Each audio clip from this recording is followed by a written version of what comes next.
Good morning, everyone, and welcome to CEDAR Tuesday.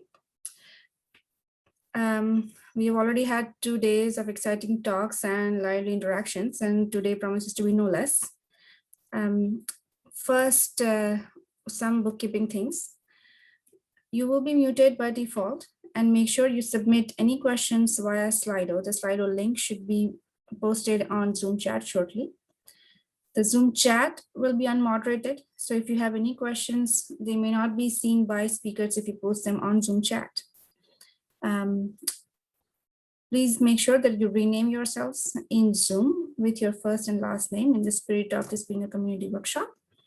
And as you might have seen while entering the room, the session is being recorded. So just if you're uncomfortable with it, just make sure that you know this is happening.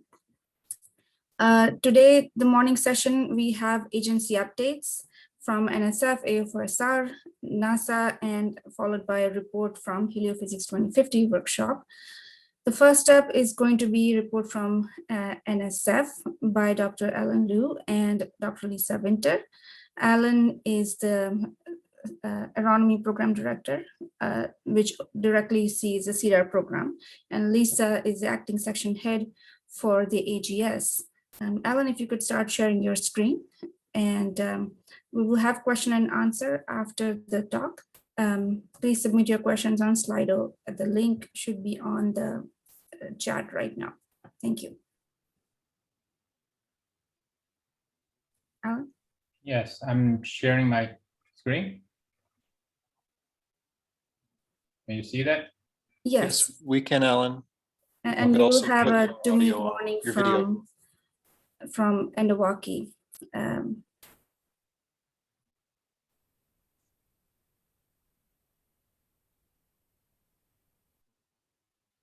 Okay, great. Well, thank you. This is Dr. Lisa Winter from NSF. I'm going to start off the NSF updates, and then Alan is going to jump in and talk more about updates for CEDAR and for aeronomy. Alan, next slide, please.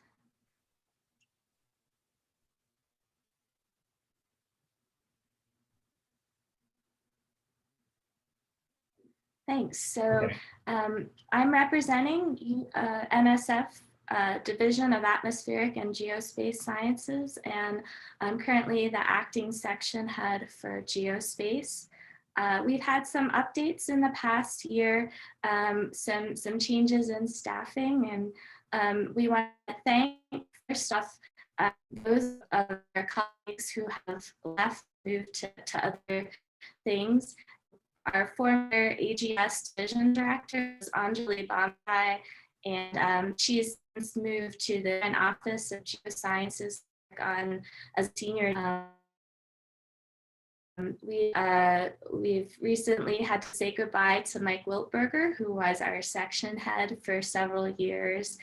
He's returned back to HAO, and we thank him for the great job he did for us while he was with us. And also Rob Moore, who is a program officer in the Office of Polar Sciences. He came on to help us out as Geospace Facilities acting while Carrie Black moved on to astronomy. And then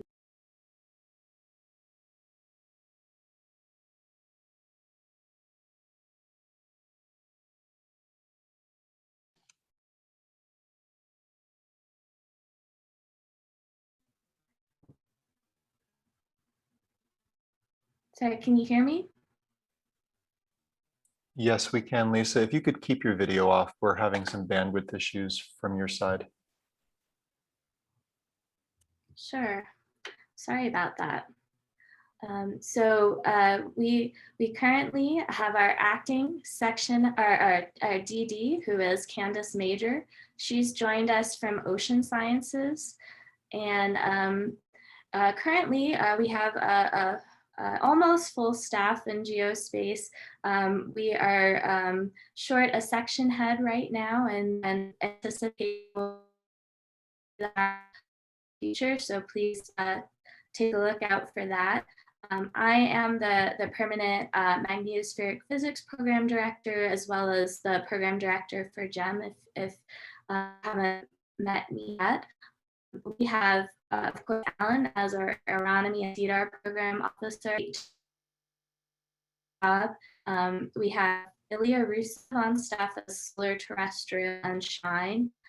We welcome back Roman Makarovich, who is now our permanent geospace facilities program officer. We're very glad to have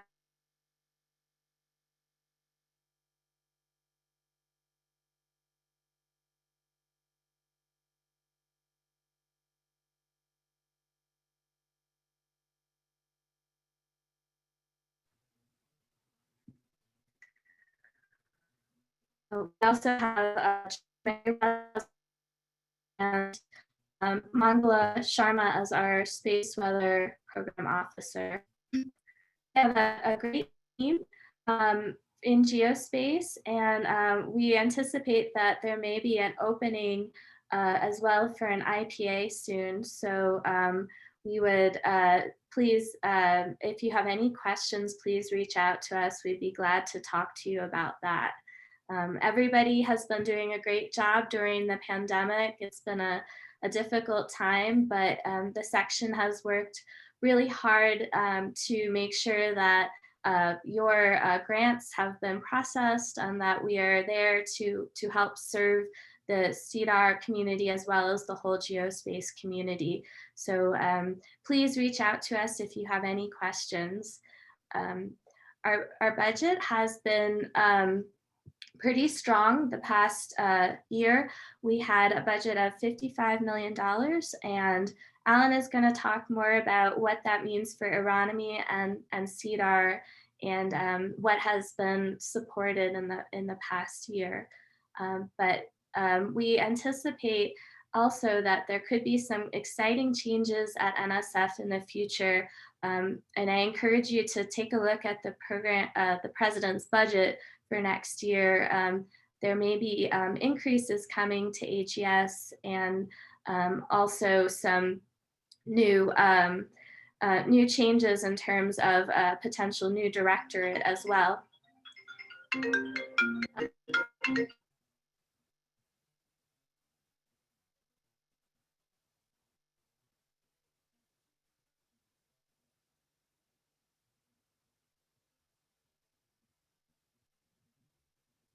Thanks. So I'd like to to thank everybody at CEDAR for making this year's CEDAR a success. We know that there's been a lot of hard work on behalf of many people that's gone into this. So we'd like to thank the organizing committee, the CEDAR steering committee, as well as all of the participants.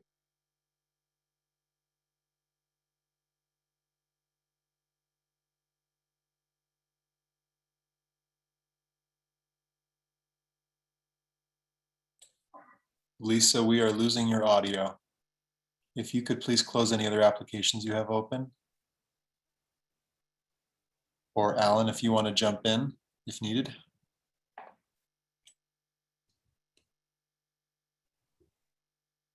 We'll Okay. try our time. She's back. So I just wanted to say thank you again for everybody for making CEDAR a success, and we hope to make CEDAR a very welcoming and inclusive environment as well. That's a very important goal of NSF, and we'd like to have CEDAR, of course, continue to be a place to share great ideas, to share science, and to help provide learning and growth.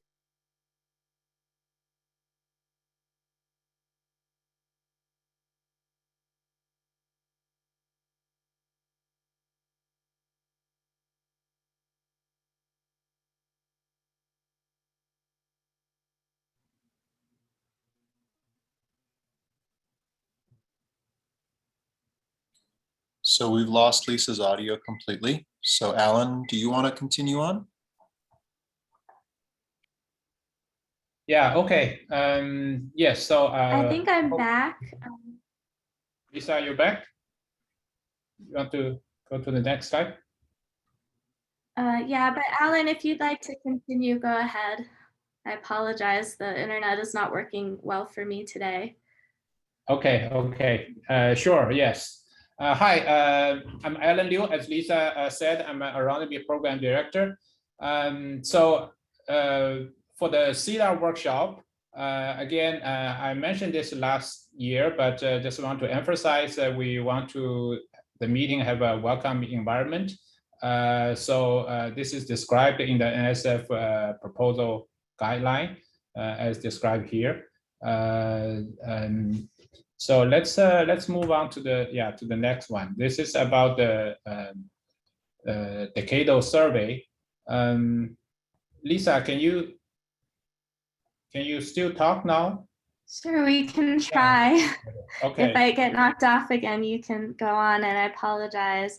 We're very excited at NSF to be participating in the Solar and Space Physics Decadal HES and astronomy, as well as some other parts of NSF are coordinating with NASA and NOAA on the space Solar and Space Physics Decadal. And for us at NSF, we really want to define, have you and the community define the science priorities for the next decade, as well as the infrastructure that you need to achieve the science. And as we do this, it's also important that we are supporting and finding out ways to support a diverse range of people and to support the scientists who actually be doing the work. So if you have any questions or interest, there's also a town hall later today at 1 o'clock, and I encourage you to please come. It's a very important time for the community to really be able to give input to NSF as well as the other agencies in terms of what you see as the direction for the future. So I encourage you all to participate as this process continues. Next slide, please.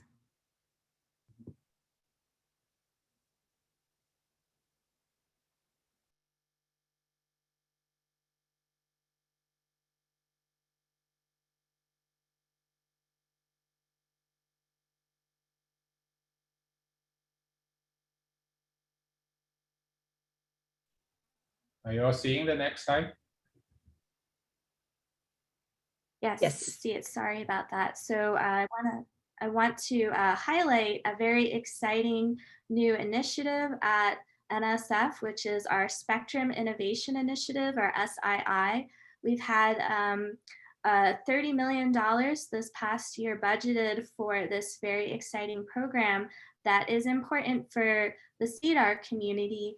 It is aimed at, among other things, learning to share usages of spectrum for scientists, for instance, for GPS TEC measurements or satellite uplink and downlinks to protect our ability to do science in the radio bands. And as part of the SII, we have had some CEDAR PIs who have been participating and like to let the broader community know about this exciting initiative. There are 4 pillars, and one of these is to create a national radio dynamic zone, which will be an opportunity to test out different techniques, for instance, for dynamic spectrum sharing, so that commercial, government, and science applications can all be done and share the resource that we have for the radio spectrum. We also have the SII Center, the National Center for Wireless Spectrum Research. We are very excited about this. We will very shortly be able to announce a winner for the SII Center. But this is a $25 million center that brings together different government agencies, industry, and academia to solve the challenges for our country for spectrum, and for us in the CEDAR community in particular, that it deals with being able to continue to have access to radio spectrum to do our very important science. So please stay tuned. There'll be an announcement of that before too long, and it should be a resource for the whole community to come together and share their concerns, interact with policymakers, and come up with new solutions. We also have a spectrum research integrative activity program, and in particular, there is a program called SWIFT, and I'm going to highlight a great SWIFT program. This is an annual call, an annual solicitation that is interdisciplinary. We have had CEDAR PIs who have been involved in that, as well as education and workforce development, which is very important here as well.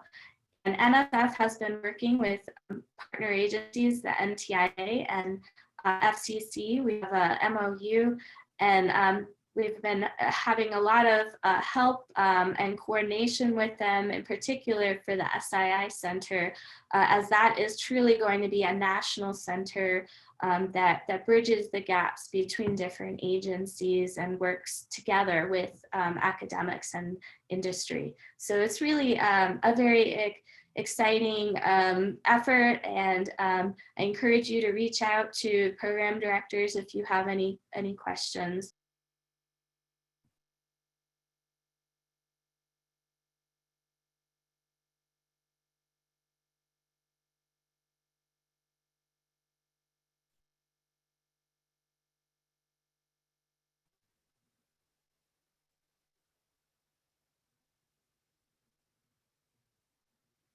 And then I just wanted to share some great work that's been being done that from an award for the SWIFT program by Frank Lind and his group at MIT Haystack Observatory. This illustrates the kind of things that we're looking for as part of SII, and in particular the SWIFT program. They are doing, in the first year of their project, doing research on radio frequency interference mitigation for spectrum coexistence. They have a great cartoon there on the left that you can see, just showing how there are so many different uses of spectrum that cause interference to our cause radio frequency interference, or RFI. So, this group is working together on mathematical approaches to RFI mitigation, and hopefully coming up with solutions that can be applied for geospace as well as astronomy sensors. This is a great example of the kind of work that we're looking to support to make sure that you can continue to do the great science that you are working on here and presenting at CEDAR. So thank you very much, and I'm going to hand it over to Alan for more of an update on the Aeronomy program. Okay, hi everyone. Glad to be here, see everyone virtually again, and I think we certainly all hope that we'll meet in person next year. So I'm going to give some Aeronomy program update, what's happened in the past year. So I'll be talking about mainly three parts. What are the award activities and the budget in Aeronomy?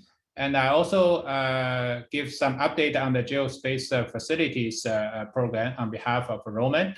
And finally, I'll highlight recent funding opportunities that relate to CEDAR. Since last CEDAR workshop, we finally closed the fiscal year 2020 with a total spending of about 11.4 million.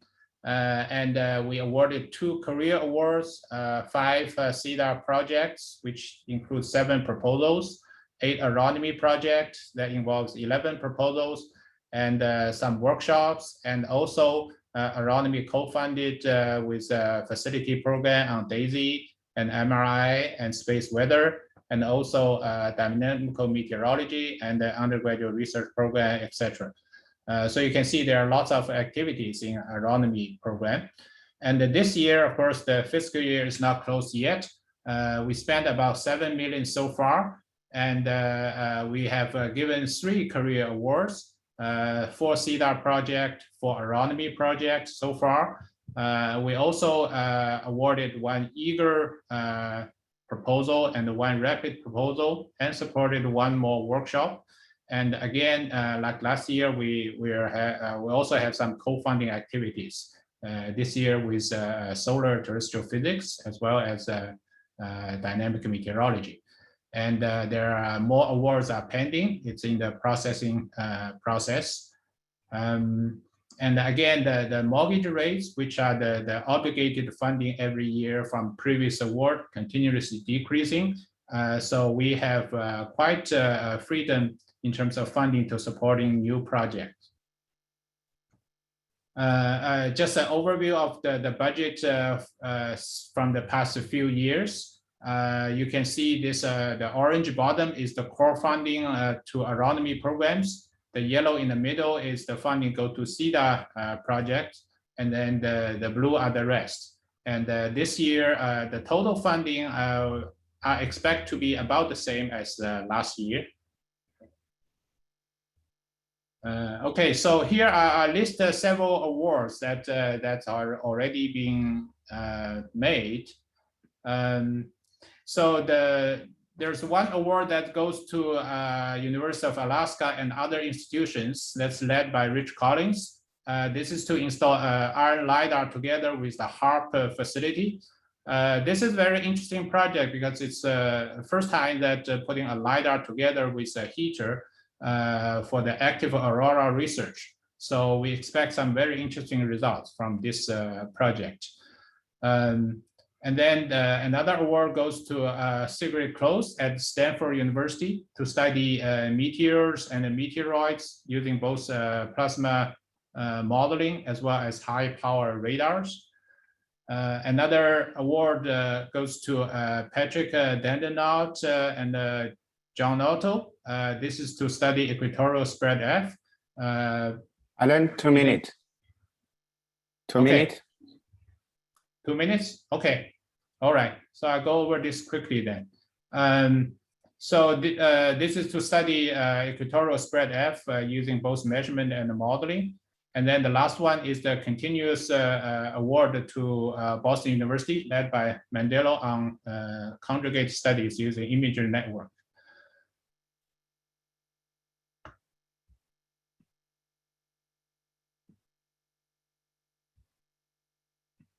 Okay, I'll skip some slides, but I want to highlight the 4 career awards that's made during in the Geospace section. The 4 career award winners are Nathaniel Frisell from Scranton University, Allison James from University of Iowa, Robert Marshall from University of Colorado at Boulder, and Jeremy Riosset from Florida Institute of Technology. Congratulations to the 4 career awardees this year. Let me give some update on the Geospace facility side. AMISR just got its 3rd year increment, so the FIDAR operation should continue normally. The generator repair at Resolute Bay is continuing. Ampere 3 is doing great work, getting new data from the new generation of satellite. HARP is, as I mentioned before, will have a LiDAR installed. And the HARP is a new addition to the facility program. The new award is going to support the 200 hours of operation per year to the community. DAISY, there are 6 DAISY awards I mentioned the last year. 3 of them started in 2019 and the 3 started last year. Thunderstorm is in the process of closing down, and this year the contract has been selected and they're doing demolition planning. The actual demolition will start next year. Arecibo, you all heard the news. The recent cleanup and estimate shows that the dish being damaged is about 35%, and 6 of the HF dipoles, 4 of them were damaged. But the LiDAR and the optical facilities has minimal damage, and it's being renovated. Hikamaka, the high power operation is restored, and their experiment is supporting the Cosmic 2 Icon and the Gold. On the Millstone Hill, in last month, the weather damage has been finally fixed. So it's expected to continue operation, providing the expected 1,250 hours of operation in the next 12 months. Okay. I want to mention one exciting new solicitation that Geospace Science issued last month. And this is called ANSWERS, which stands for Advancing National Space Weather Expertise and the Research Toward Societal Resilience. This is a solicitation that motivated from our understanding that now the research are mostly cross-disciplinary, and because the process is coupling through different regions, we don't want to limit the proposals to be in one traditional program, aeronomy, magnetophysics or solar physics. So this solicitation is particularly looking for proposals that cross these disciplines. And we also wanted this proposal to have a very strong educational component, and also collaborations, perhaps with STEM education expertise, and also like to see perhaps the opportunity to collaborate with private industries. So notice the deadline is August 23rd. And to provide flexibility, you can propose as either small team with 6 or less PI co-PIs, or larger team with respectively different budget numbers. If you have questions, please send an email to the one listed below, or contact any of us. So this is a very exciting opportunity, and we really look forward to some good proposal and innovating ideas. Okay. I want to also highlight this Dear College letter that came out to highlight our intention to consider proposals for mid-career scientists, because we recognize mid-career scientists have special challenges, and there wasn't a mechanism to support especially mid-career scientists. So if one of the 4 criteria are met, please contact us to consider submitting your proposals that's fitting this DCL call. And finally, for young scientists, again, this AGS postdoc research fellowship is a standing program that you can apply anytime. And this is for young scientists just graduated. And this is a program that you get your own funding, being an independent researcher. You just need to find a host institution. So please consider apply for to those newly graduates. Okay.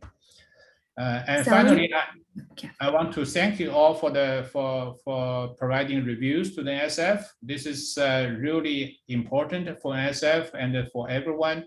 For your proposal to be reviewed in time of high quality. So please contact us if you like to volunteer as reviewers.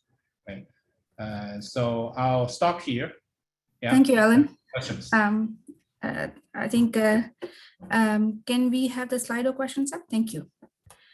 So there are a few questions. We'll go through at least top 2. The first question is from Jens Oberheid, and he asked the question yesterday, but was referred to the NSF update for today. The portfolio review called for the NSF buy-in into ISCAT 3D. Can we get an update on that? Sure, yes. So we don't have that that setup yet. First of all, ISCAT 3D is not operational yet. And then second, it's a matter of finding the most cost-effective way for the community to access the ISCAT 3D data. So ISCAT 3D certainly have different levels of membership. So we are considering that, and we very much like to hear the community's input on what's the best way to move forward to support the community. Yeah, participating I guess 3D can be from institution individually or as a whole. So yeah, that's still being considered. But we very much like community input. I see, thank you.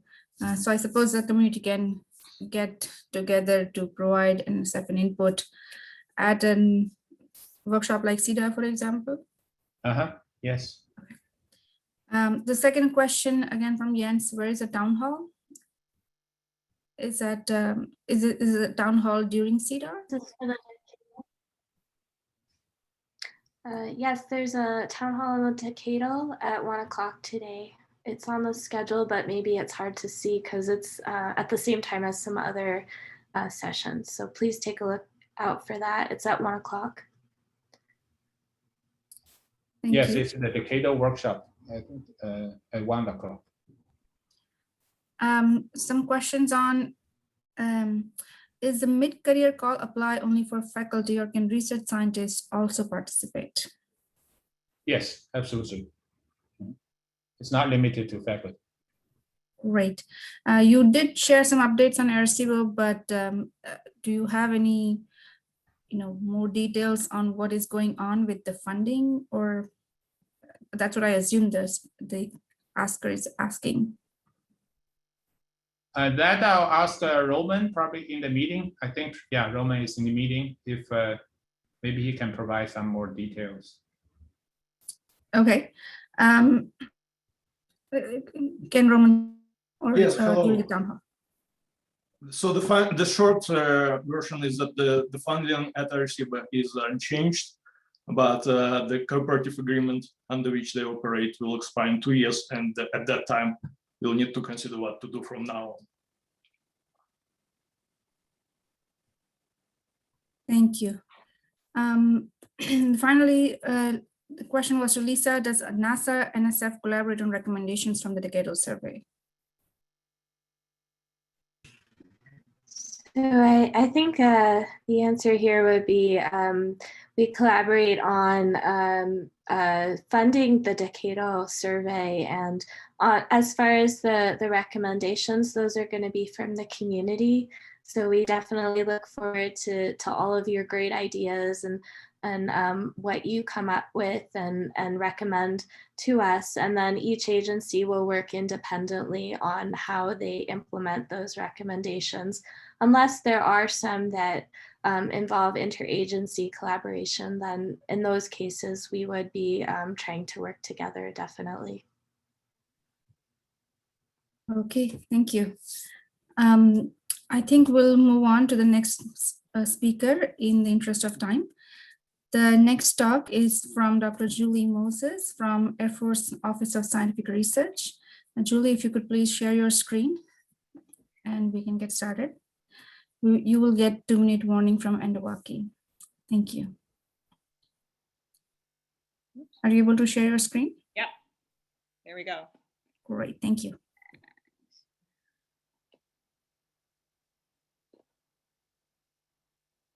Okay, I'm Julie Moses. I work at the Air Force Office of Scientific Research, and I'm going to be talking about space science funding opportunities at AFOSR.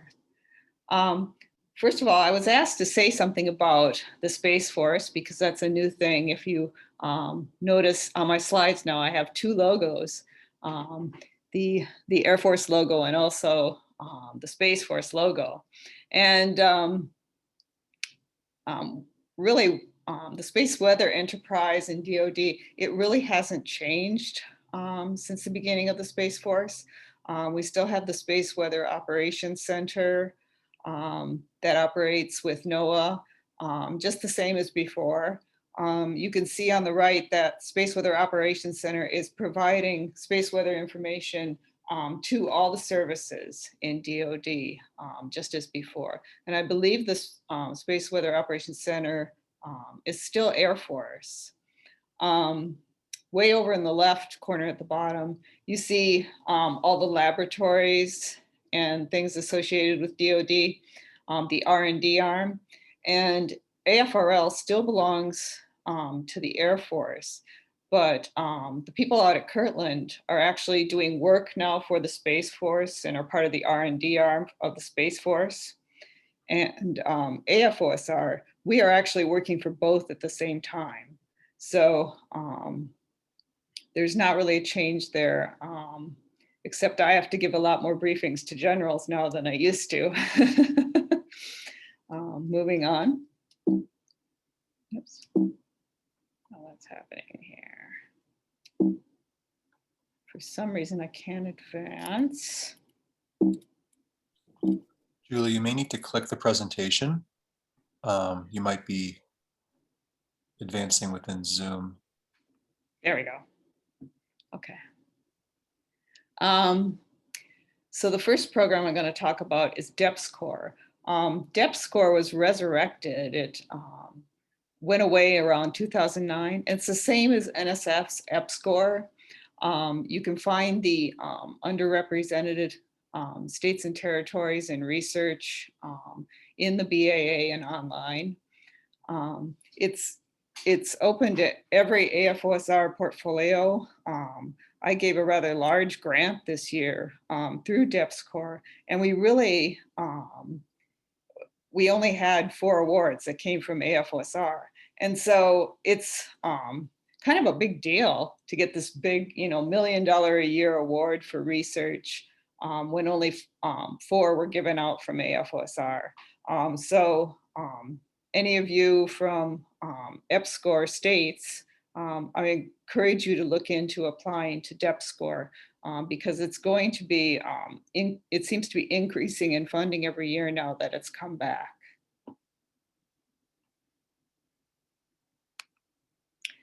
The NDSEG program, it's the National Defense Science and Engineering Graduate Program.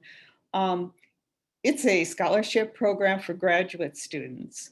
And I still haven't had anybody from space science apply for it.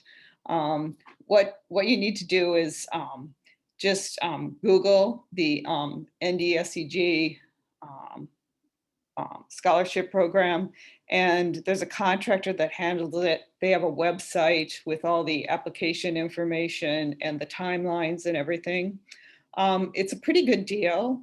It's a 3-year fellowship, and you get all your tuition and fees paid, a $3,400 a month stipend, a $5,000 travel budget, and $1,400 worth of healthcare insurance paid for. We give out in DoD 150 to 180 of these awards a year. It's quite competitive and it's across all subject areas. But I encourage people to apply, especially now that the Space Force had started. I think there'll be more interest in funding more people in studying space. The DURA program is, I really think I've done pretty well with this. I've been able to buy quite a few people some ionosons, some GNSS stations, and that equipment is probably going to be part of our space weather infrastructure for space weather forecasting. So I'm quite proud of that. But this is really a nice program. It's to buy equipment, and equipment alone. The grants range from about $50K to $1.5 million. Usually in AFOSR, we have limits on, because every portfolio gets at least 1 DURUP. So we have kind of limits on funding. So you should probably talk to me about what the funding levels are. The maximum is $1.5 million, but typically at AFOSR, we don't have that much money to give away. So talk to me. Also, a lot of the instruments that people tend to buy in space science, they want to put at a remote location. And so in order for the instrumentation to work, you need to travel to the site where you want to set it up. And you're also going to need to ship the equipment and so on. And we can cover those costs, but it's a little bit tricky and you should talk to me first. so that your budget gets put together correctly so there aren't any problems when we want to make the award. The Young Investigator Program. I've given out quite a few of these and had good luck with the S&Es that I funded through this program. And it's not heavily subscribed. I give out at least one Young Investigator Award per year. And typically I have like 2 to 9 applicants. And so it's not, a really highly subscribed program. You have a fairly good chance of getting funding. We've limited the amount of funding on it. So it's kind of a minimal grant of $150K per year for 3 years. You do need to be a US citizen or a permanent resident to apply within 7 years of receiving your PhD. And you need to be employed by a US institution, but we're not limiting you to being employed in academia. You can work for a company or a nonprofit research institute or other places. So next slide. The MIRI program. You guys may be aware that I've had one with Yui Dang as a PI at University of Texas, Austin. And in the past, we've had some at University of Michigan and Utah State University. The MIRI program, when the solicitation comes out, they're looking for grants in certain topic areas, and the topic areas will be described in the BAA. And what I have to do about 2 years before anybody would get funding for anything I propose, I have to propose topics. And so if you guys have any multidisciplinary topics that are high risk and innovative, let me know. Unfortunately, this year, someone contacted me the day before we were having to brief the topics and they didn't realize that the timeline is so long ahead. So I'll let you guys know, but this is a really good program. The grants go for 3 years. And then if you're making good progress, you get an additional 2 years. And the funding is up to $1.5 million a year. And so we typically give out 8 of these grants every year at AFOSR. And so how to apply for funds. What you can do is you can go to grants.gov. That's where all our broad agency announcements are put out. And you can search for AFOSR and you'll get a list of BAAs. And you'll have to keep a watch. There's kind of a schedule. I think the BAA for YIP, for instance, comes out around March or April. And so does DURUP typically. So you need to keep kind of an eye out. There's sort of a regular schedule for these things. We have a general BAA. The general BAA is always open. And there was just a new one put out. It just replaced the old one. For this year, I'd kind of like proposals for FY22 a little sooner rather than later. So by August 1st, usually I have asked for them by September 1st. One of the things at AFOSR you can do is you can send us a white paper, like just 1 to 2 pages describing the research that you want to do. And what we can do is we can come back to you and tell you whether it's a subject that we would fund or not, and give you an idea before you put in the whole proposal. The thing is, we can be quite busy, the program officers at AFOSR, and so your email may get kind of buried with the white paper in it. But just keep sending it. Eventually, I'll get back to you. We also, this year for YIPS, they had a formal white paper process that the deadline for responding to the white papers was yesterday, but they're trying to make us more accountable, having a formal process to respond to all the white papers for Young Investigator Program. And I think they're probably going to go that way for other grants too. In the abstract of the proposal, please say what you're going to do. You don't need to give me a lot of background or anything. It's the first thing you read when you're going through a proposal. And so having a good idea what the proposal is about is very, very helpful. You know, it's very, very helpful if you're looking for reviewers to review the proposal. It's also very helpful when you're reading because you already have in mind what's going to happen in the proposal, and it keeps you focused, keeps the reader focused. The body of the proposal, I'm not going to say much more than I have written on the slide here. The research plan, I like to see the research plan. It's something that's really helpful. If you're a reviewer, you can refer back to that research plan as you're writing your review, and it's extremely helpful. So if you have any questions about AFOSR programs or want to send me a white paper or something, you can contact me. The contact information is on the bottom. And I'm actually going back to the office a day or two a week now, and we're going to be back full time in September. So that phone number is going to start to get answered. Okay, that's any questions? Thank you, Julie. Can we bring up Slido questions?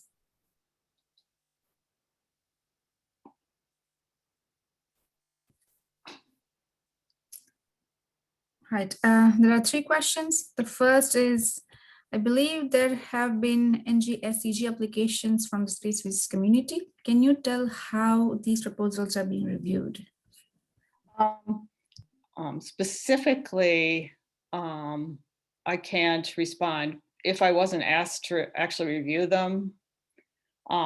What NDSEG, they get panels together from all subject matters.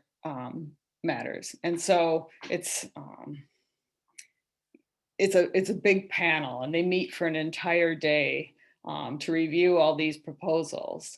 And I've been on the geophysics panel a couple times, but the thing is, there have never been any proposals for me to review in my subject area. But anyway, you're reviewed by the panel. It goes through the geophysics. The space physics is usually put in with the geophysics. And so you are competing against other areas of geophysics. I'll have to check with our program manager for NDSEG because the Navy has quite an interest in ocean sciences, and also the Army in polar ice and areas like that. And so I'll check and see whether space physics is being represented well on that panel. Thank you. The second question is, can DURIP cover instrumentation deployment travel outside of the US? Yes, it can. Great, thank you. The third question is this funding, I guess, it refers to all the different funding opportunities you mentioned. Are they all only for US citizens? No, they aren't. YIP is limited to US citizens or permanent residents, and NDSEG is limited to US citizens. But our regular grant programs, DURIP, Murray, the Open BAA, that stuff is open to anyone. And in fact, AFOSR, we have offices. We have an office in Tokyo, in Chile, Santiago, Chile, and we have one in London, UK. And we do fund people overseas. I mean, I'm funding people in the UK right now. I funded people down in Brazil. I funded people in Australia. So it is possible.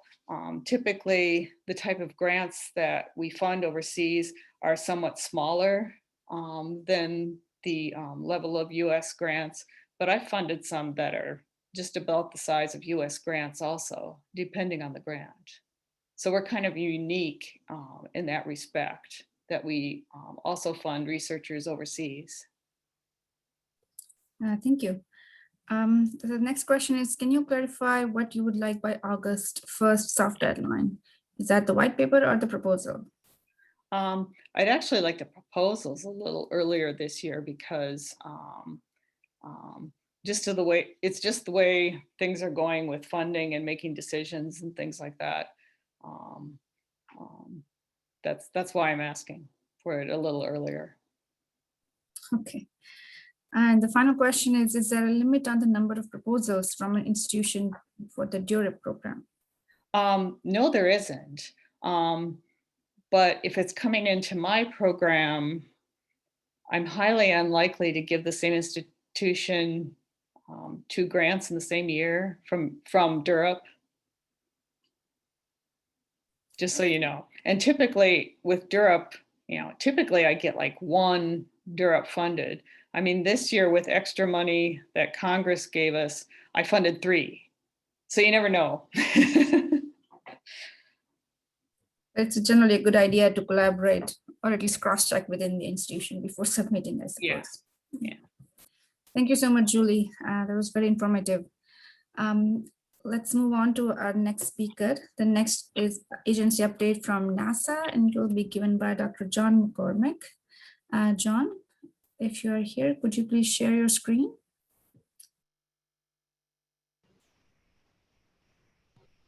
Yep, I'm here. I'm trying to uncheck all the boxes here and check all the right ones. Just give me 1 second. John, I do have your talk. If it's easier for me to share it for you, I can do that. I think we should be okay with me sharing. Okay. Thank you, and you'll have 2-minute warning from Endowaki. Okay. So is my screen available? It is. Okay, great. There you go. All right, great, thanks. So first of all, I would just like to say thanks. This is always a great opportunity to address the CEDAR community. And so with this presentation, I'll sort of go through some maybe more broader agency updates, and then I'll try to get in the back half of this talk to maybe some more specific information for CEDAR in response to some input we received from the community. So first, I'd just like to emphasize that in the recent past year, Heliophysics Division experiencing incredible growth, and we're happy to say we're poised to achieve the program of record that was outlined in the 2013 decadal and the midterm assessment. And this includes the Geospace Dynamics Constellation, or GDC, mission passing its key decision point, the first key decision point in September 2020, and the instrument solicitation was released this month. In addition, there's been 5 mid-X missions, step 1 selections that were announced, last year. And we've initiated planning for the dynamic mission. We have an enhanced and expanded heliophysics system observatory now with new innovative missions, a robust suborbital program, and we're leveraging creative rideshare strategies as well. So this includes 12 missions that in formulation or development, and another 7 under study. We have 2 CubeSat constellation missions, Sunrise and Punch, proceeding into formulation. We also have the Tracers mission with MAGIC, which is a technology demonstration, proceeding also into formulation. And right about the time I joined NASA headquarters last December, we had 2 missions of opportunity selected, EUVST with the JAXA partner, and the EASY, the missions. So we're moving forward with a lot of new and innovative types of missions. We're also invested in the research technology to enable enhanced return on the science, Some examples here are Solar Cruiser and Glide, Missions of Opportunity, and the Space Situational Awareness and Orbital Debris Coordination and Technology. So overall, these developments and the excellent cost performance on these recent missions means that NASA really right now has the largest and most vibrant HSO in its history. And just going to the next slide here, this is sort of laying out the entire HSO. Currently, we've got 20 operating missions with 27 spacecraft, 1 mission in development, and 11 missions in formulation. The color code here is telling you which is extended ops, primary ops, implementation, and then formulation. And I'll just emphasize here my particular roles. I am currently program scientist at headquarters for 2 extended missions, Timed and AIM. I'm also program scientist for Gold and ICON, which are, ICON still in primary, Gold is moving from primary to its extended mission. And I'm also going to be program scientist for the EASY mission, which is a 3 CubeSat concept that will be developed and moving forward. So I'll be program scientist for those. And so with that, I'll just go next to a quick update for the Research and Analysis Program, or RNA. We're striving to maintain a healthy RNA program. We're maintaining the DRIVE initiative and establishment of DRIVE science centers with planning for phase 2 selections soon. We have an early career investigator program with a cadence of every 2 years. And we're engaging in efforts to increase diversity in research. Some examples are the dual anonymous review, which we're setting up. Also trying to explore how to support more high-risk, high-reward proposals, which is something that's actually self-identified by the proposer. And we're also looking for increasing diversity and through solicitations that are sort of specific for diversity and inclusion. And we've got cross-divisional programs listed here, exoplanets, habitable worlds, and we'd like to perhaps see if we can expand some of those efforts to other divisions as well. I'll just note really quickly that artificial intelligence, machine learning, there's a strong emphasis in the TMS program in ROSES 2019, and we expect to compete that again in 2022. TMS is Theory, Modeling, and Simulations program. Citizen science is a new heliophysics division strategy with the vision of leveraging public participation in heliophysics to drive innovation and diversity. The mission is to build a robust, dynamic, and engaging heliophysics citizen science portfolio. And one of the big things we're planning around is this heliophysics big year in 2023-2024, with a focus on 2 solar eclipses, as well as solar max. And the point of contact is Liz McDonald at Goddard for the citizen science. And there were 4 selections in 2021 from the Citizen Science Seed Funding Program. I'd also like to just briefly acknowledge our 2020 Jack Eddy Fellows listed here. And so I'd also like to just spend a moment giving some updates on new and some things that are new in the last couple of roses over 2020 and 2021. As you know, the Gold ICON Guest Investigator, or GG program, the step 2s were in this spring. Selections we expect will be in early fall. We have several programs here. I've just sort of gone down and listed some upcoming due dates. For example, the H-TIDES, LCAS, or Low Cost Access to Space, Flight Opportunity Studies and Flight Opportunities for Research and Technology, known as HFOS and HFORT. The GDC Interdisciplinary Scientists program, the step 2s came in last week. I will talk a little bit more about GDC in the following slides. I'll mention just briefly that for space weather operations to research, we're now calling it SWO2R2O. We've added another 2 ops portion to that. What that means is going forward, we have an additional transition step that's possible. So these are typically 2-year awards. There's a possibility for third year based on progress in the first 2 years towards transition to operations. And of course, I'll also notice we have HITS, Innovations for Technology and Science. This is a rolling deadline. I believe these are 1-year proposals for very quick or high impact innovations. And if you're interested in getting updates on these or others, especially for some of the early career folks, if you haven't already, get into Inspires and check the appropriate boxes to subscribe, for example, for updates for all the ROSE's calls. I'll talk briefly next about Living with a Star, LWS. LWS Science, the step 1s are due in September. The step 2s are due in November. We have 4 focus science topics in this call. I've underlined focus science topic 1, impact of terrestrial weather on the ionosphere-thermosphere.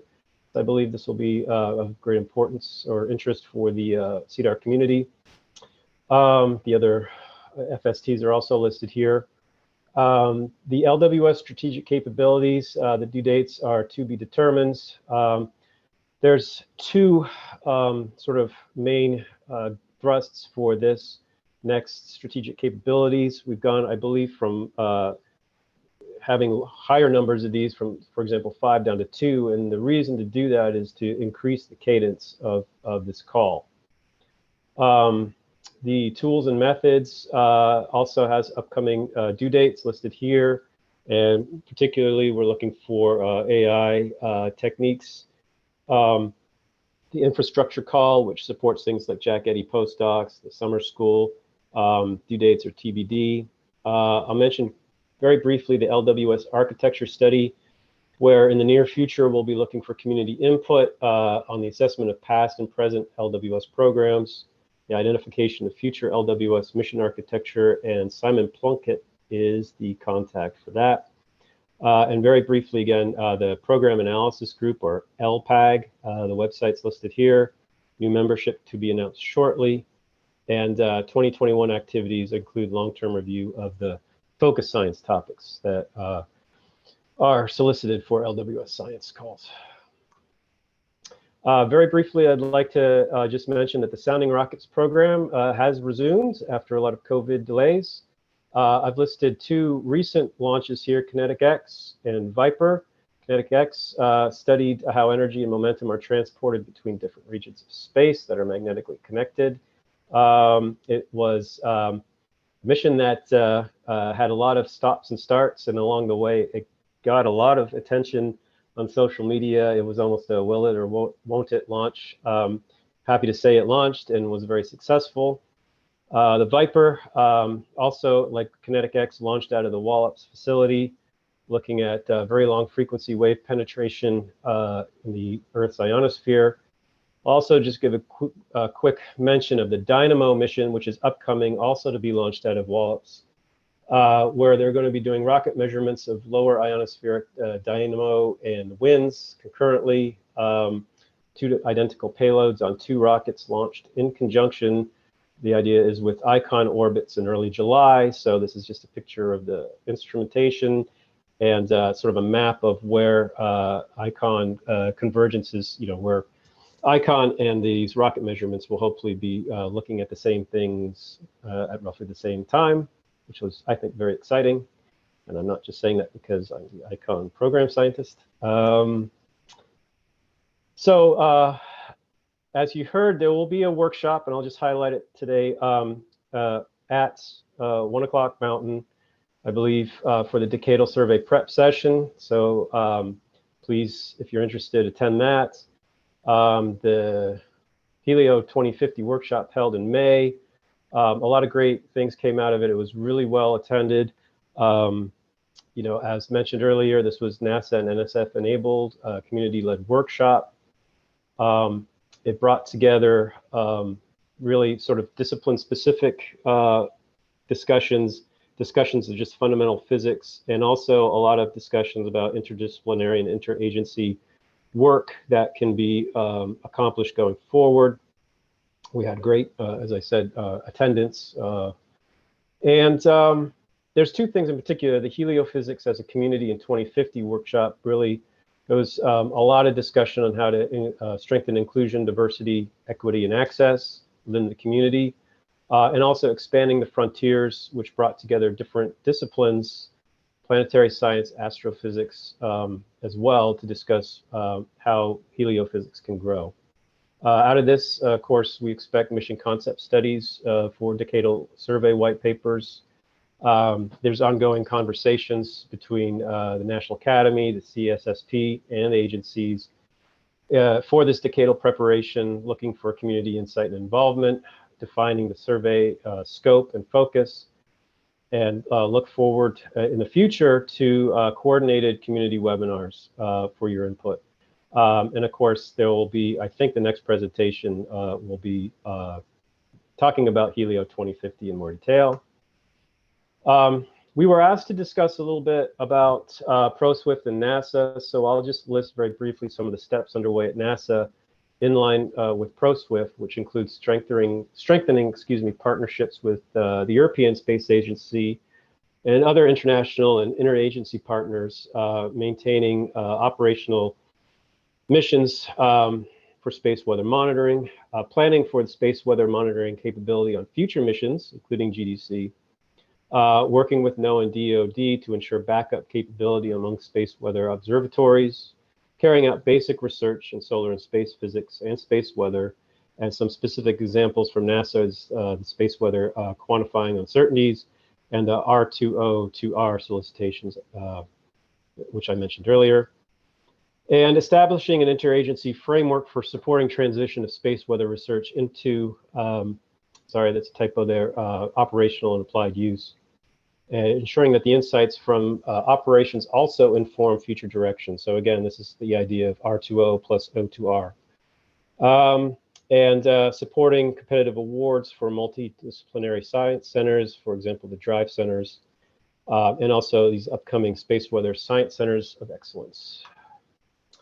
Briefly, GDC and dynamic. GDC is a decadal recommended LWS mission to study the ionosphere-thermosphere system, and a response to external energy input. And so NASA is formulating GDC as a strategic focus with emphasis on community accessibility and engagement, including open science principles. There was a pre-proposal meeting, I believe, for GDC recently where Jared Lesner talked a lot about these principles. GDC is, the idea is to complement the current GOLD and ICON and the future AW and dynamic missions and establish a foundation for future investigations. The final program element appendix, or PEA, for GDC was released June 1st. We're targeting selections for early next year. And the STD report for GDC, the Science Technology Development Team's report, recognized the needs for ground-based observations, and these discussions will ramp up after the PEA and the interdisciplinary science selections. So dynamic as well is a decadal recommended STP mission concept to study how lower atmospheric variability affects geospace. It's currently in pre-formulation. A community announcement was released March 1st with mission expectations. We'd like dynamic to leverage GDC measurements, possibly launch as a rideshare secondary payload concurrent with GDC, and it will possibly have a lower cost cap than other SMEX missions. And so overall, because these are still sort of in formulation, we would welcome discussions on combining space and ground-based assets to maximize current and future scientific returns in general. And I think we will look for the community to give us input on that going forward. So finally, or maybe not finally, but I would like to take a moment just to address the heliophysics approach for IDEA, inclusion, diversity, equity, and accessibility. We recognize that John, these— 2 minutes. Yes, thank you. 2 minutes. Sorry. This initiative is a long-term effort, but we're going to be working on both immediate actions and problem solving, as well as more of a long-term approach. we want to incorporate IDEA into the Heliophysics Division mission, vision, and strategy.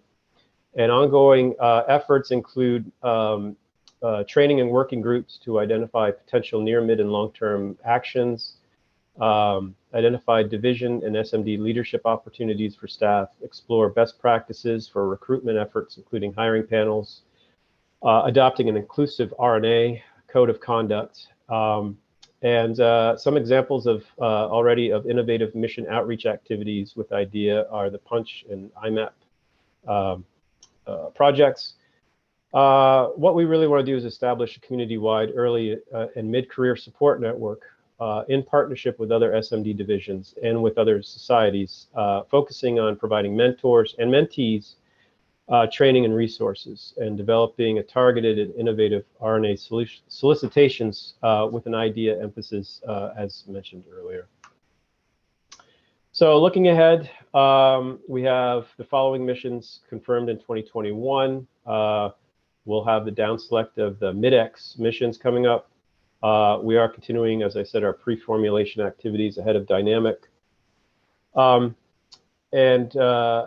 in support of maintaining a healthy RNA program, you can see some of the things we're doing here. I highlighted this one for enhancing the scientific return, connecting observations from one or more missions with satellite or ground observations from HPD and also other NASA divisions like Earth Science and with other agencies. And the idea here is the HSO Connect call. There was one earlier for Parker Solar Probe. You know, this could be a possible model for some of this interactions going forward.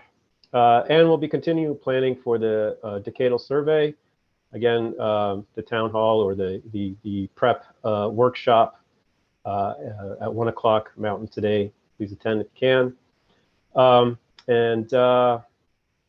I think lastly, just get involved and stay informed. There's a lot of ways to maintain contact with HPD, the Nikki notes, what's happening at headquarters with the virtual town halls, for example.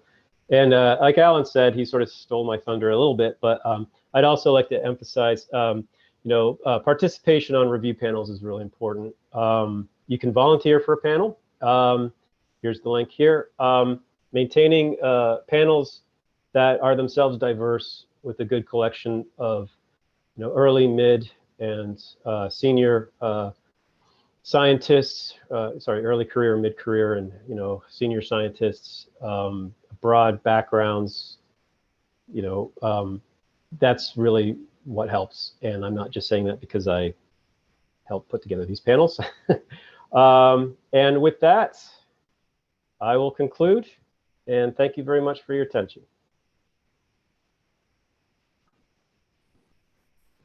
Thank you, John. And I think we have lots of questions. I think it's safe to say there is a lot of interest from the CEDAR community on ground and space-based collaboration. I think I'm going to combine a couple of questions here because they refer to similar things. You mentioned a little bit about collaboration with ground-based instruments for GDC and dynamic and have some discussions around it. Are there specific plans for collaborations? And you mentioned about the community discussions. Where specifically would you receive these discussions on combining space and ground-based assets for GDC and dynamic? Oh, okay. So yeah, that's a lot of questions. Well, really with dynamic, it's so early in the process that there's not a lot of specific detail that I can provide at this point. I'm trying to read the things as I'm doing this. So I think it might be useful to just answer this. So I'll read out the questions. Top question. You don't have to Yeah, read all the questions. Yeah. But just the collaboration with ground and space-based instruments, and how should the community give you the input? That's the question. Well, certainly, I think each community, for example, NSF, CEDAR is an NSF sort of thing. So I think that from the CEDAR point of view, talking to the NSF folks, giving them their input. You know, I think we mentioned that there will be some upcoming webinars and things like that that will be outlining in more detail both not only just things for the decadal, but also things related to other mission developments. So I think there will be opportunities within just the current framework of interaction between the different agencies for getting that input. Yeah, at this point, especially for dynamic, it's very, very, you know, we're basically in the sort of pre-development phase. So I can't really give any specifics. I'm looking at this question about the rideshare mission. And no, I don't have a timeline for dynamic currently. Okay, I guess you already answered the second question about the dynamic. The third question about that is, dynamics lower thermospheric wind measurements from 2 observatories are key to the mission. How does NASA plan to implement dual wind observatories on a sub-SMEX budget?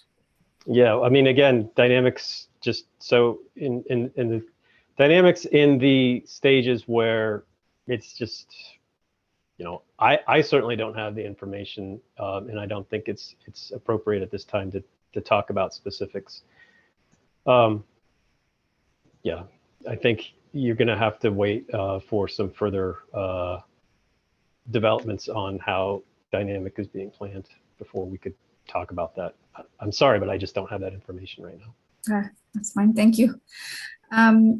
Switching gears a little bit, you mentioned the recently funded citizen science projects. Will there be future funding opportunities for citizen science projects? And can you please share Liz McDonald's email? Yeah, I don't actually know how to share that right now. I can probably either put it in the chat or provide it to the organizers.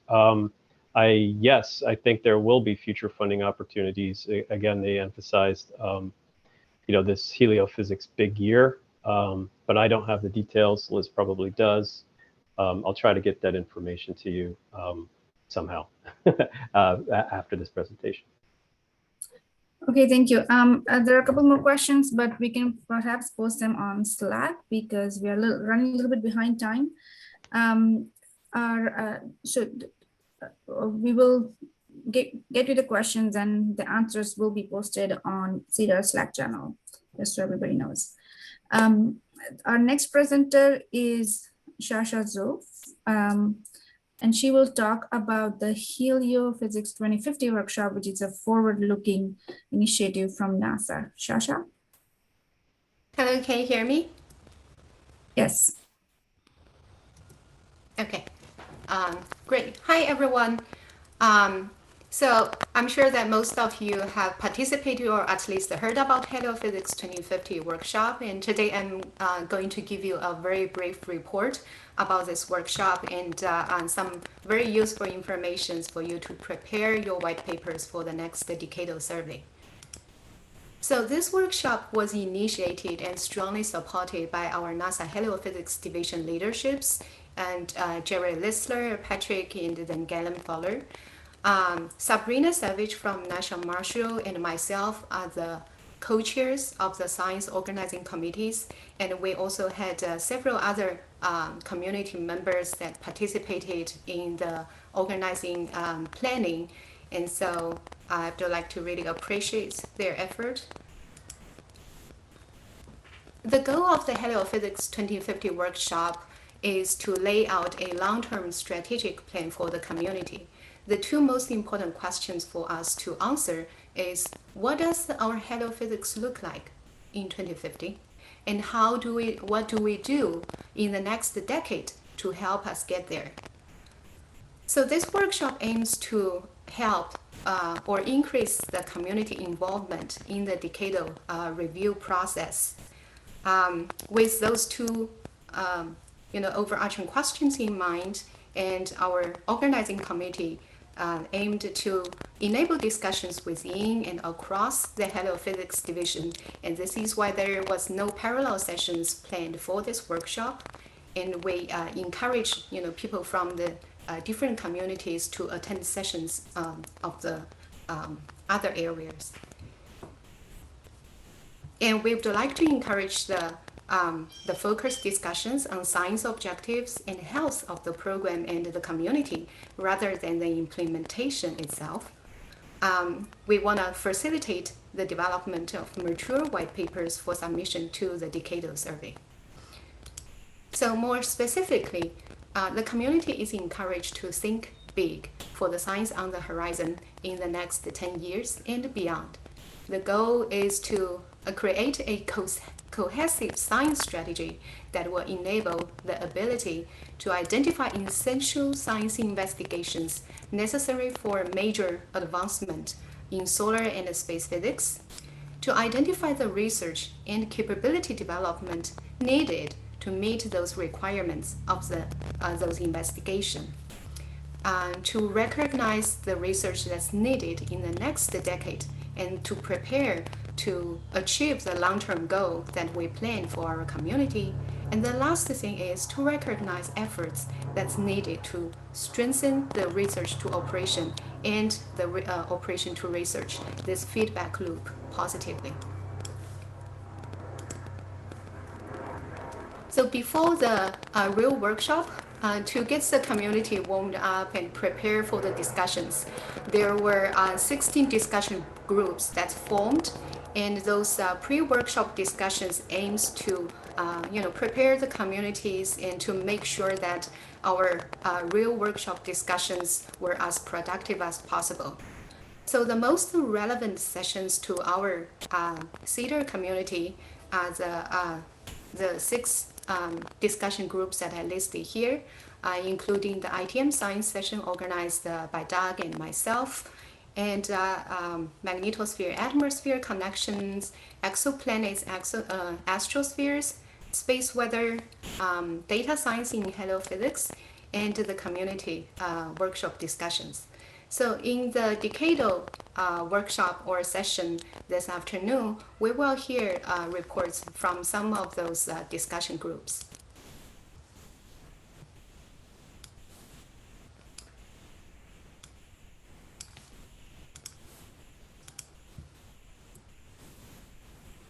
Now, the Heliophysics 2050 workshop was a huge success. We are very grateful for the huge turnout of the community. There were 1,100 registered participants, calling the live sessions. We had 13 live sessions, and each of them had about 200 to 300 participants. The most relevant sessions to CEDAR include the ITM, space weather, plasma neutral interactions, expanding the frontiers, and heliophysics as a community in 2050. So we had a very good CEDAR representative in all of those sessions that I listed here. Now, we also had 4 poster sessions, and more than 160 posters were given. And the posters were held in the gather town format, and people had a lot of positive feedbacks that they were able to see the presenter's face and then chat. So we tried our best to mimic that, the experience you may have in a real in-person poster hall. So for our ITM sessions, we had almost 300 attendees during the live session, and not including those ones that later looked at the recorded sessions. There were several excellent presentations given by our 2 scene-setting speakers, Astrid and Larissa, as well as our discussion facilitators.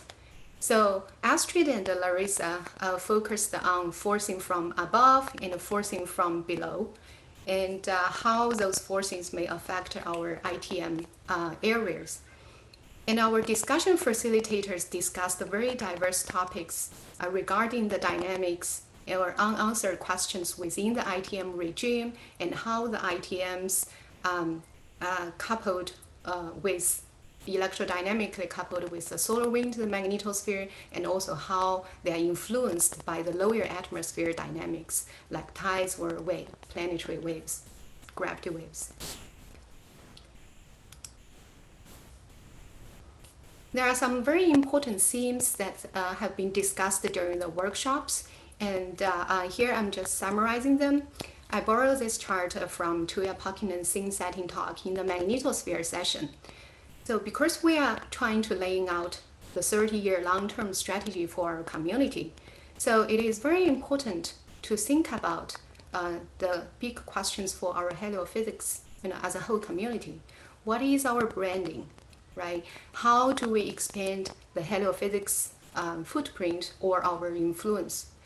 And more specifically for our CEDAR community is how can our CEDAR scientists contribute to those two big goals?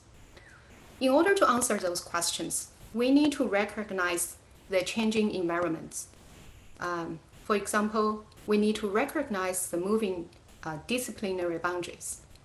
So in this chart, the heliophysics division is sitting in the middle and surrounded by the other NASA SMD divisions, including Planetary Science Division, the Earth Science Division, Astrophysics, or Biology and Physical Science Division, and the Joint Agency Satellite Divisions.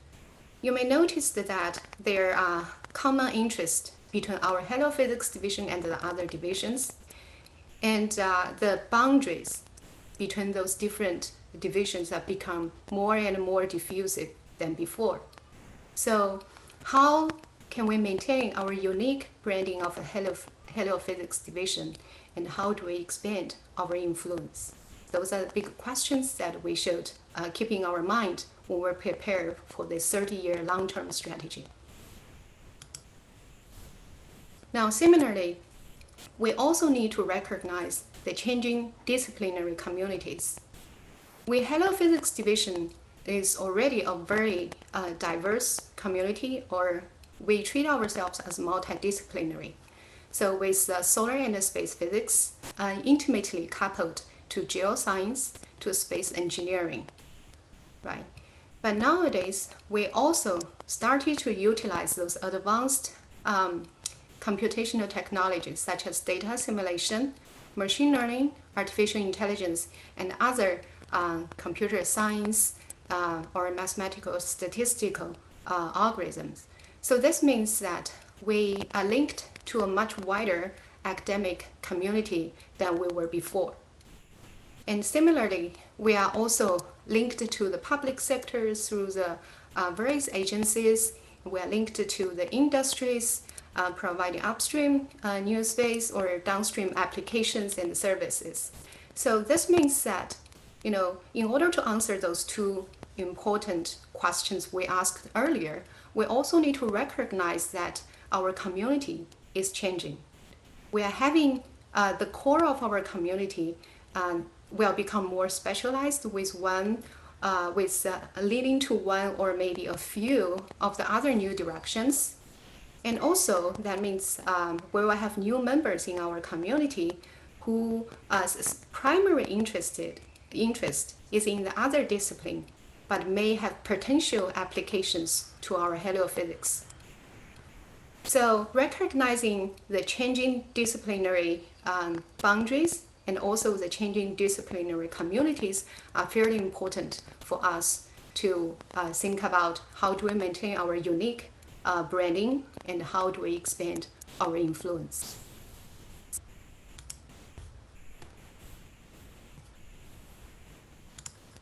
Now, during the last day of the session, we had a very special session called Heliophysics as a Community in 2050.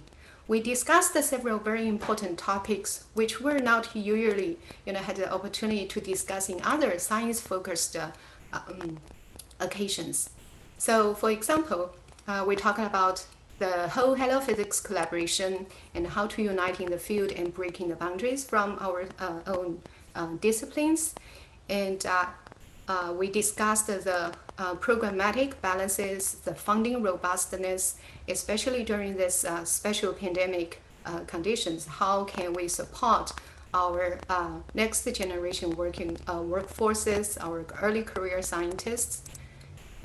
We discussed the benefits of the citizen science and implementing machine learning or artificial intelligence, those type of new technologies in our traditional heliophysics.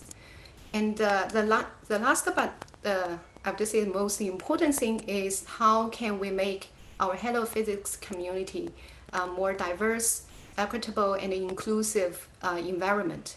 So this DEIAJ topics are also intervened in all the other 5 topics that were discussed.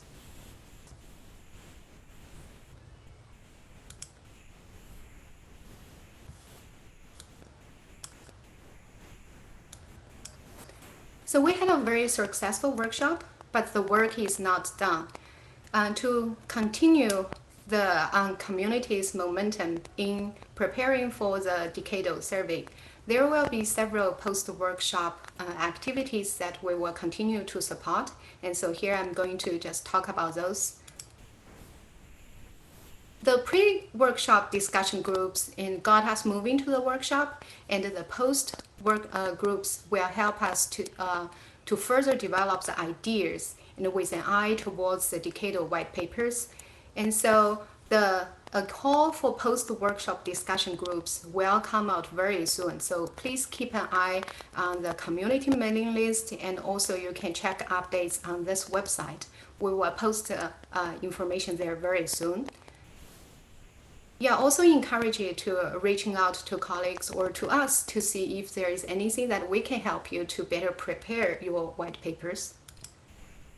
Now the Slack workspace is still open and will stay open until the decadal survey kickoff.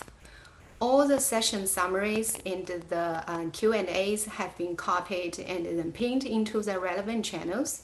And another important feature is that you can actually create new channels in the Slack space if you have ideas for small group discussions, and so that will help you to facilitate the discussions in the community and exchange your ideas with your colleagues. Now this afternoon, we will have another session talking about the decadal survey process. You will hear decadal survey perspectives from NSF, NOAA, and NASA, our government agencies.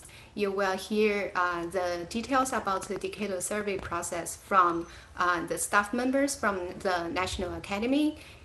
Christina Cohen will give a short report about the LWS architecture study.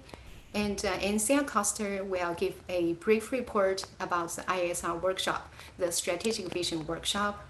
And you will also hear other Hello 2050 discussion groups report on their activities. So please plan to attend our session this afternoon. Now next I'm going to just introduce you some useful resources for your white paper preparation.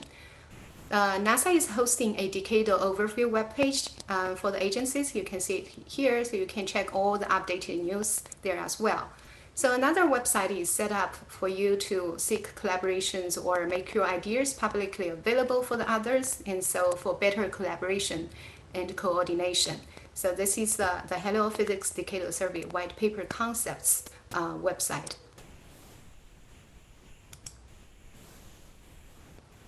The Hello Physics Division is supporting the mission concept study as the decadal survey input, and the solar terrestrial probes is one of them, and the due date is actually tomorrow.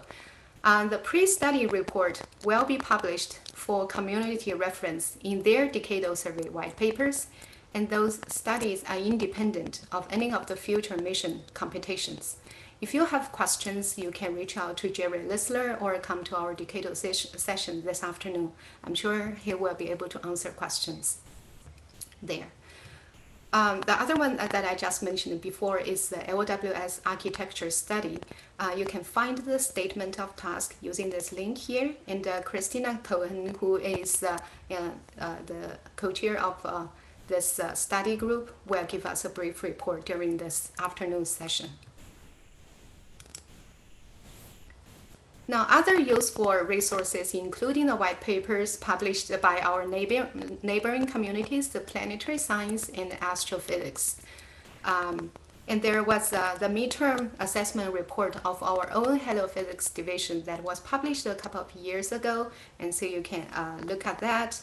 And the last one here is based on the previous experience, and people wrote out the decadal survey lesson learned and the best practices based on the previous decadal process. So this will help us to get more familiar with the decadal, especially the early career and younger generations. If you want to know how to get involved and what the process looks like, this would be a good place for you to get started. So the last one that I want to show here is please capitalize on your momentum. We had a really successful Hello Physics 2050 workshop, and please make sure that your great ideas that discussed during the workshop will turn into a white paper and submitted to the decadal survey. During this process, please think about these following things while you move along. Be inclusive, be more inclusive, and reach out to early and mid-career scientists, because we're trying to lay out a 30-year long-term strategy, and the early and the mid-career scientists are very important for our community. And the last thing is, please think big and think about the two brand questions that we asked. What is our Hello Physics branding, and how can we help our division to expand our influence into the other disciplines? So thank you.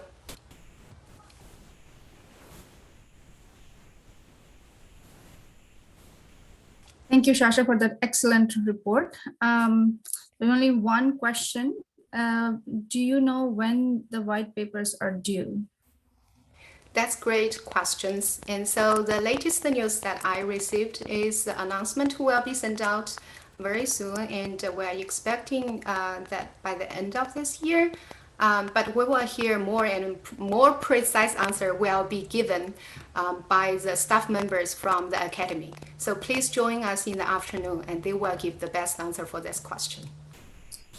Thanks, Shasha. I think I encourage everybody to continue discussion on Slack. And Shasha, if you could cross-post those Slack links and USRA pages, etc., on CEDAR Slack channel, it would help everybody engage with these initiatives better. That's a very good point. Yeah, thank you, Asti. I will definitely do that. Great, thank you. And with that, we will head into the break. The morning session will start at 10 a.m. Mountain Time, and we have just about 40 minutes for the break. We have some interesting sessions this morning and afternoon, and if Reed, somebody can bring up what's going on, the other slides. One thing we would like to highlight is for students specifically, as there is a lunch with scientists going on, and this is a great opportunity for students to get to know CEDAR scientists, how their career paths are progressing, what they can do in terms of reaching where they want to reach, and ask any and all questions possible. I think the slides are, it's hard to see a little bit, but if you could please bring up the slide for the student lunch, that would be helpful. So we would encourage students to go take your sandwiches or something and talk with the scientists there. Thank you. And these slides will be rotating on this Zoom session, and the individual Zoom sessions for the individual workshops are pasted on the agenda. So with that, we'll end this session and see you all in the sessions. Thank you.